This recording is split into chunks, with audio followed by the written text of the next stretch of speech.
The Legend of the Candy Cane, the inspirational story of our favorite Christmas candy, written by Lori Wahlberg and illustrated by Richard Cowdery.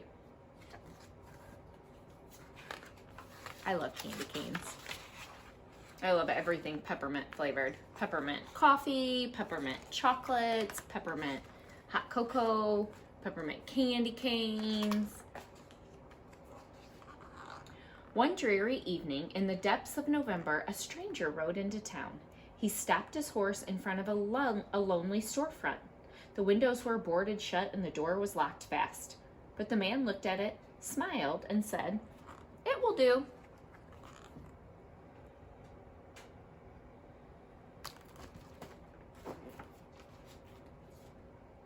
All through the short gray days and the long dark nights of November, the man worked. The townspeople could hear the faint pam pam pam of his hammer and the snish snish snish of his saw. They could smell the sweet clean scent of new lumber and the deep oily smell of new paint. But no one knew what the man was but no one knew who the man was or what he was doing. Interesting.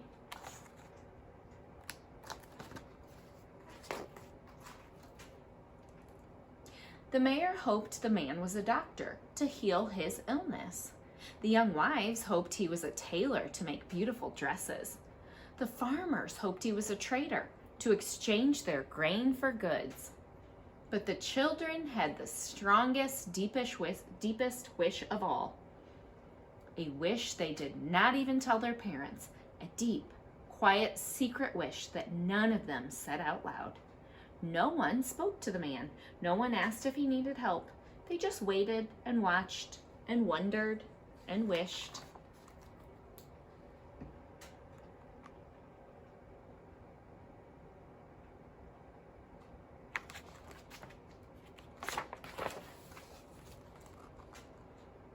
But one small girl watched and wondered, waited and wished longer than she could stand. And one snowy day, she knocked at the stranger's door. "Hello," she said. "My name is Lucy. Do you need some help?" The man smiled warmly and nodded. Then he opened the door and Lucy stepped inside. A long counter ran down the side of the room. Bare shelves filled the opposite walls. In the back were dozens and dozens of barrels and crates. "Could you help me unpack?" the man asked.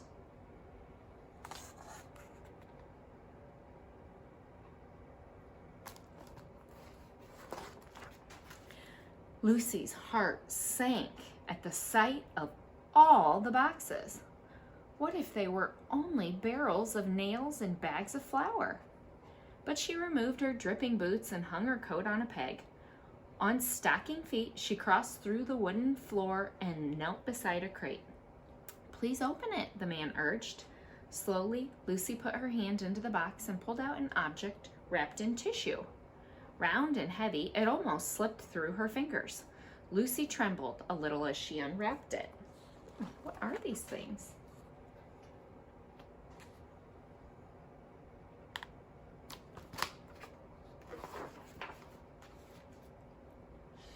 It was a glass jar. Lucy gave the man a puzzled look. "Go on," his nod said. So she unpacked another glass jar and another until she was completely surrounded by jars of all shapes and all sizes, tall and thin, round and squat, jars with lids and jars without. "Now," the man said, "for something to put inside." And he pulled over a huge crate stamped with a strange word. See if you can see what it says. Confections. Do you know what that word means? If you don't know, we're gonna find out together.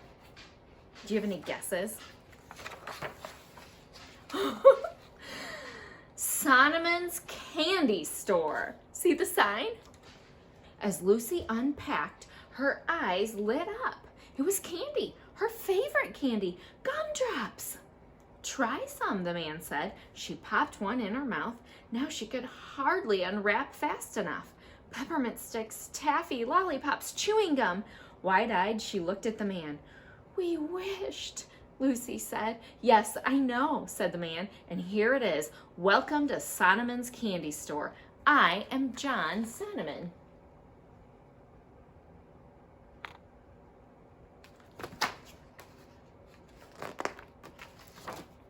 Soon the small store was filled with candies, gleaming in their glass jars, raspberry suckers and tiny lemon drops, brightly colored drawbreakers, and long tangles of licorice, pink and white peppermints for church, and butterscotch balls for company. Then in the very last package, in the very last crate, was a candy Lucy had never seen before, a red and white striped candy stick with a crook on the end. What is this? Lucy asked.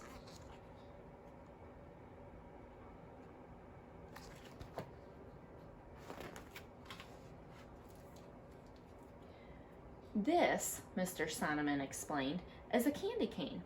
It is a very special Christmas candy. Why? Lucy asked. Tell me, Mr. Sonneman said, what letter does it look like? Lucy took the candy cane and turned it in her hand. A J, she said. Yes, Mr. Sonneman smiled. J for Jesus, who was born on Christmas Day.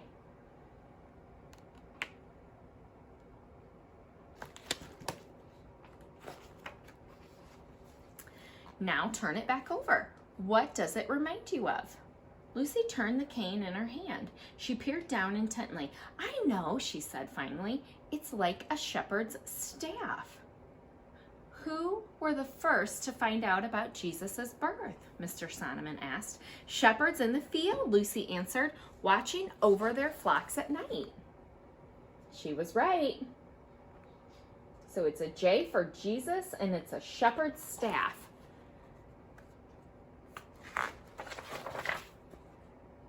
But, Mr. Sonneman, what are the stripes for? Lucy asked. The man's eyes grew sad. The prophet Isaiah said, by his stripes we are healed. Before he died on the cross, Jesus was whipped and bled terribly. The red reminds us of his suffering and his blood. But then, Mr. Sonneman continued, the candy is white as well. When we give our lives to Jesus, his blood washes away our sins, making us white and pure as snow. That, he said, is the story of the candy cane. Is it a secret? Lucy asked. Mr. Sonneman looked at her for a long moment. It's a story that needs to be told, he said. Will you help me share it? So it's not a secret story. We can tell the good news.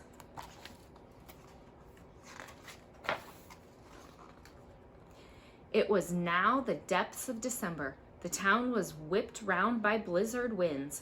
For days the sun hid itself. But every morning Mr. Sonneman and Lucy ventured out. They wore heavy woolen coats and bright handkerchiefs, hand-knit scarves, and in their stiff mittened fingers they each held a bag. They went to every house in town. They traveled to every farm in the country. They knocked on every door in every home. They told the story. They left a small gift, and they gave an invitation.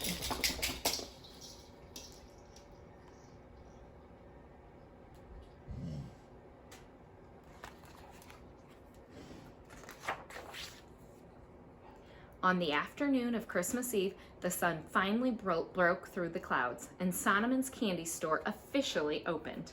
The mayor came feeling better than he'd felt in days. The young wives came dressed in beautiful smiles. The farmers came, eager to trade grain for Christmas gifts. The children ran in dizzy circles. Yes, their wish had come true. Yes, they had come to share in the opening of the candy store. But they shared something more, something bigger, something better.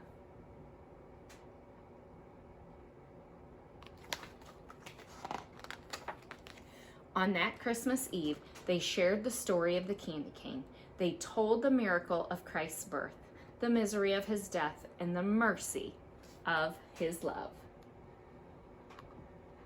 Looks like they had a wonderful night at church.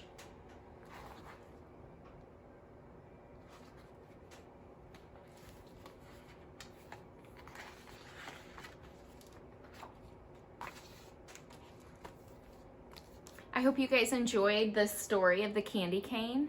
And I love thinking about the different parts of the candy cane that remind us of Jesus and how we can share all about the candy cane with other people and how it points us to Jesus.